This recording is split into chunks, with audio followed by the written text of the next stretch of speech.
Hi ಎಲ್ಲರಿಗೂ ನಮಸ್ಕಾರ. ಮತ್ತೊಂದು ಹೊಸ ರೆಸಿಪಿಯೊಂದಿಗೆ ಬಂದಿನಿ. ಸ್ಪೆಷಲಾಗಿ ಸ್ನ್ಯಾಕ್ಸ್ ಮಾಡೋದು ತೋರಿಸ್ತೀನಿ. ಅದರಲ್ಲೂ ಶುಗರ್ ಪೇಷಂಟ್ಗಳಿಗಂತೂ ಹೇಳಿ ಮಾಡಿಸಿದಂಥ ರೆಸಿಪಿ ಅದ ನೋಡಿ. ಕ್ರಿಸ್ಪಿ ಸ್ಪೈಸಿ ಟೇಸ್ಟಿ ಅದ ಸ್ನ್ಯಾಕ್ಸ್ ಅದ. 5 ನಿಮಿಷದಲ್ಲೇ ಪಟ ಪಟ ಅಂತ ಮಾಡಿ ಮುಗಿಸೋಣ. ಮಾಡೋಕ್ಕೆ ತೋರಿಸ್ತೀನಿ. ಮಾಡೋಕ್ಕೆ ಬೇಕಾದ ಸಾಮಗ್ರಿಗಳು: ಹಾಗಲಕಾಯಿ, ಕಡಲೆ ಹಿಟ್ಟು, ಅಜ್ವಾನ, ಕಾರ್ನ್ಫ್ಲೋರು, ಸೋಡಾ,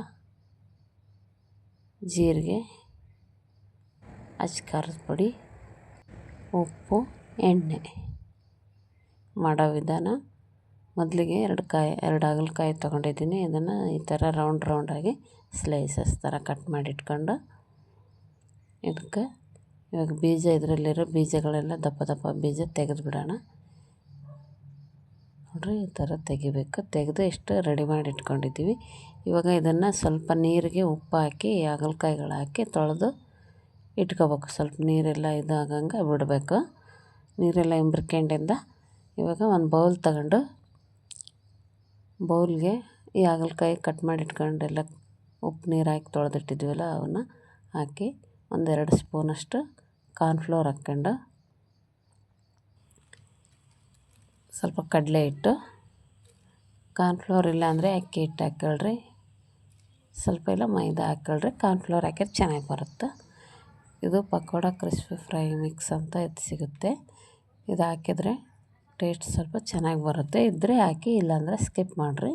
ಇದು 1 ಚಮಚದಷ್ಟು ಹಾಕ್ತಾಯಿದ್ದೀನಿ.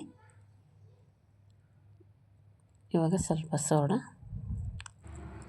ಖಾರದ ಪುಡಿ, ಅಜ್ವಾನ, ಓಂಕಾಳು ಅಂತಿರಲ್ಲ ಅದು, ಜೀರಿಗೆ, ಇದೆಲ್ಲನೂ ಒಂದು ಸಲ ಸ್ಪೂನ್ ತೊಗೊಂಡು ಉಪ್ಪು ಹಾಕಿದ್ದೀನಿ. ಉಪ್ಪು ಹಾಕೋ ವಿಡಿಯೋ ಸ್ಕಿಪ್ ಆಗಿದೆ. ಹಾಕಿ ಅದನ್ನೆಲ್ಲ ಒಂದು ಸಲ ಮಿಕ್ಸ್ ಮಾಡ್ಕೊಳ್ಳೋಣ. ಆಮೇಲೆ ಒಂದು ಸ್ವಲ್ಪ ನೀರು ಹಾಕಿ ಇದನ್ನು ಮತ್ತೊಂದು ಸಲ ಮಿಕ್ಸ್ ಮಾಡಬೇಕು. ಕೈಯಿಂದ ಮಾಡ್ಕೊಳ್ರಿ ಇದನ್ನು. ಆದರೆ ಅದಕ್ಕೆ ಕಾರ್ನ್ಫ್ಲೋರು ಎಲ್ಲ ಅದಕ್ಕೆ ಚೆನ್ನಾಗಿ ಅಂಟ್ಕೋಬೇಕಲ್ಲ. ನೋಡಿರಿ, ಈ ಥರ ಮಿಕ್ಸ್ ಮಾಡಿ ರೆಡಿ ಮಾಡಿ ಇಟ್ಕೊಂಡಿನಿ. ಈ ಕಡೆ ಎಣ್ಣೆ ಬಿಸಿ ಮಾಡೋಕ್ಕೆ ಇಟ್ಟಿದ್ದೀನಿ. ನೋಡಿ, ಇಷ್ಟ ಮಿಕ್ಸ್ ಮಾಡಿರೋದು ಈ ಥರ ಇರಬೇಕು. ಜಾಸ್ತಿನೂ ಇರಬಾರ್ದು, ಇಷ್ಟಾದರೆ ಸಾಕು. ಎಣ್ಣೆ ಬಿಸಿಯಾಗಿದೆ. ಇವಾಗ ಇವನ್ನ ಒಂದೊಂದೇ ತಗೊಂಡು ಎಣ್ಣೆಲಿ ಬಿಟ್ಬಿಡೋಣ. ನೋಡಿ, ಎಣ್ಣೆ ಬಿಸಿಯಾಗಿದೆ, ಇಷ್ಟು ಚೆನ್ನಾಗಿ ಬರ್ತಾಯಿದೆ.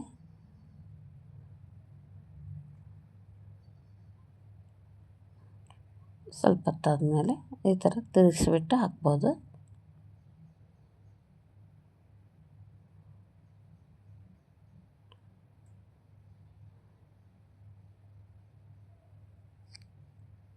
ನೋಡಿರಿ, ಇವಾಗ ಬಿಸಿ ಕ್ರಿಸ್ಪಿ ಸ್ಪೈಸಿ ಆದ ಹಾಗಲಕಾಯಿ ಚಿಪ್ಸ್ ರೆಡಿ ಆಯಿತು. ಇದು ಶುಗರ್ ಪೇಷಂಟ್ಗಳಿಗಂತೂ ಹೇಳಿ ಮಾಡಿಸಿದ ರೆಸಿಪಿ ಅಂತ ಹೇಳಿದ್ನಲ್ಲ. ತುಂಬ ಟೇಸ್ಟ್ ಚೆನ್ನಾಗಿರುತ್ತೆ. ಇದನ್ನು ಸಾಯಂಕಾಲ ಟೈಮ್ ಟೀ ಜೊತೆ ತಿಂದರೆ ಟೇಸ್ಟಿಯಾಗಿರುತ್ತೆ. ಶುಗರ್ ಪೇಷಂಟ್ಗಳಂತಷ್ಟೇ ಅಲ್ಲ, ಎಲ್ಲರೂ ತಿನ್ಬೋದು. ನೋಡಿ, ಇನ್ನೊಂದು ಬ್ಯಾಚ್ ಹಾಕ್ತಾಯಿದ್ದೀನಿ. ಎಲ್ರಿಗೂ ಮಾಡಿ ಇಟ್ಕೋಬೋದು. 1-2-3 ದಿವಸನೂ ಇಡ್ಬೋದು. ಚಲೋ ಬರುತ್ತೆ, ಏನಾಗಲ್ಲ. ನಮ್ಮದು ಡಬ್ಬಕ್ಕೆ, ಗಾಜಿನ ಡಬ್ಬಕ್ಕೆ ಹಾಕಿಟ್ಬಿಟ್ರೆ ತುಂಬ ಟೇಸ್ಟ್ ಚೆನ್ನಾಗಿರುತ್ತೆ. ನೀವು ಒಂದು ಸಲ ಟ್ರೈ ಮಾಡಿರಿ. ಈಗ ಬಂತಂತ ಕಮೆಂಟ್ ಮಾಡಿರಿ. ನನ್ನ ಚಾನಲ್ಗೆ ಏನಾದರೂ ನೀವು ಸಬ್ಸ್ಕ್ರೈಬ್ ಆಗಿಲ್ಲ ಅಂದರೆ ಸಬ್ಸ್ಕ್ರೈಬ್ ಮಾಡ್ಕೊಂಡು ನೋಡಿರಿ. ನಿಮ್ಮ ಫ್ರೆಂಡ್ಸು ಫ್ಯಾಮಿಲಿಗೆ ಎಲ್ಲರಿಗೂ ಶೇರ್ ಮಾಡಿರಿ.